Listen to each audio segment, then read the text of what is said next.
विद्यार्थी मित्रांनो, आरोग्य सेवक पदासाठी तयारी करणाऱ्या विद्यार्थ्यांसाठी खूप महत्त्वाचे आणि आनंदाचे अपडेट घेऊन आलेलो आहे.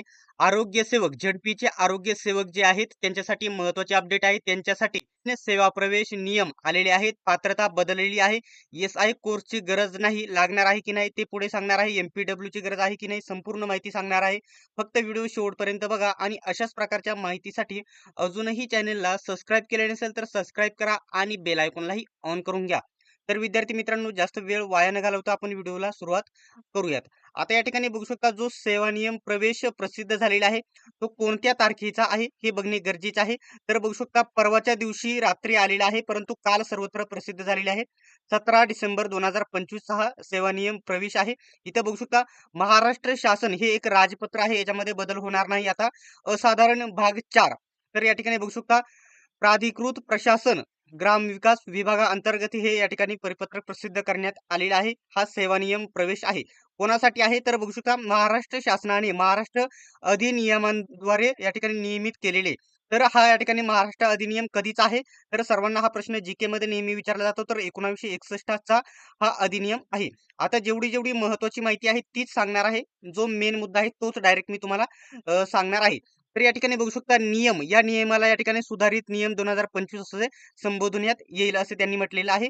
तर हा नियम कधीपासून तर काल 17 तारखेला प्रसिद्ध झालेला आहे, तेव्हापासून हा नियम लागू करण्यात येत आहे. तर या ठिकाणी बघू शकता हा नियम कोणाला आहे, जिल्हा परिषद, जिल्हा सेवा, सेवा प्रवेश नियम, आरोग्य सेवक गट क या पदासाठी लागू असणारा हा नियम आहे. याच्यामध्ये काय काय म्हटलेलं आहे बघू शकता. आरोग्य सेवक पुरुष पदावर यापैकी एका प्रकारे नेमणूक केली जाईल.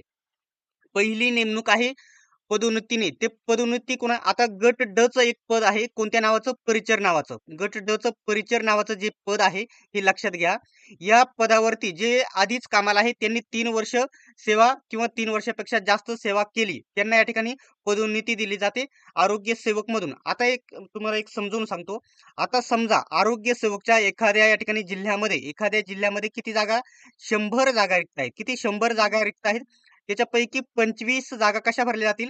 तर 25 जागा जे पूर्वी आधीच कामाला आहेत परिचर, त्यांच्यामधून हे पदे भरली जातील आणि बाकीचे 75% आरोग्य सेवक जे पद आहे सरळ सेवेमार्फत भरले जाईल. हा पॉइंट तुम्ही इथे लक्षात घ्या. ठीक आहे.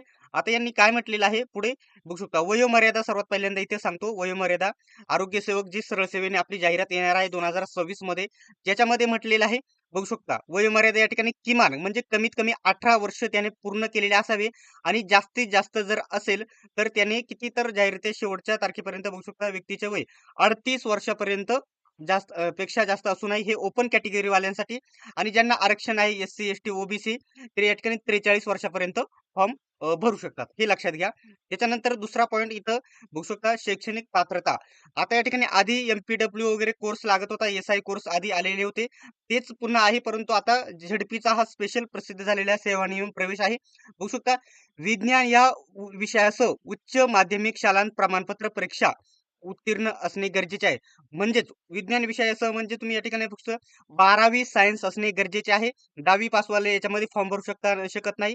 12वी आर्टवाले, 12वी कॉमर्सवाले याच्यामध्ये फॉर्म भरू शकत नाही. याच्यामध्ये फक्त 12वी सायन्सवाले विद्यार्थी फॉर्म भरू शकतात. तुम्हाला या ठिकाणी एस-आय म्हणजे या ठिकाणी सब इन्स्पेक्टर जो या ठिकाणी सॉरी एस-आय इन्स्पेक्टरचा जो कोर्स होता, तो कोर्स या ठिकाणी सॅनिटरी इन्स्पेक्टरचा तो लागणार नाही किंवा एम-पी-डब्ल्यू कोर्स लागणार नाही. फक्त तुम्ही 12वी सायन्स पास असेल तरी देखील तुम्ही आरोग्य सेवकसाठी पात्र आहात किंवा फॉर्म भरू शकता. तो लगेच लागणार नाही.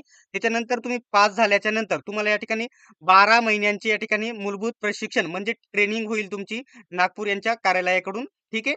यांच्या संस्थेकडून. तुम्हाला या ठिकाणी सांगायचा मुद्दा एवढाच आहे. एस-आय तो या ठिकाणी सॅनिटरी इन्स्पेक्टरचा कोर्स लागणार नाही, एम-पी-डब्ल्यू लागणार नाही. तुम्हाला फक्त 12वी सायन्स असेल तर फॉर्म भरू शकता. 12वी कॉमर्स, 12वी आर्ट वाले याच्यामध्ये फॉर्म भरू शकणार नाहीत. ठीक आहे. याबद्दल जर डाऊट असेल तर कमेंट बॉक्समध्ये विचारू शकतात. आणि वरतीच मी तुम्हाला सांगितले पदोन्नतीचा या ठिकाणी 75 पॉईंट सॉरी 25.75 राहील. 25% पदे पदोन्नतीने भरली जातील आणि 75% सरळ सेवेमार्फत आरोग्य सेवक मार्फत भरली जातील. बाकी परिचर असतात ते 25 पदे, 25% पदे या ठिकाणी परिचर मार्फत भरली जातील. अशा प्रकारे या ठिकाणी फक्त 12वी सायन्स वाले विद्यार्थी आरोग्य सेवक येणाऱ्या पदभरतीसाठी अप्लाय करू शकतील झडपीच्या. ठीक आहे. याबद्दल जर डाऊट असेल तर कमेंट बॉक्समध्ये विचारा आणि अशाच प्रकारच्या माहितीसाठी नक्की सबस्क्राईब करून घ्या.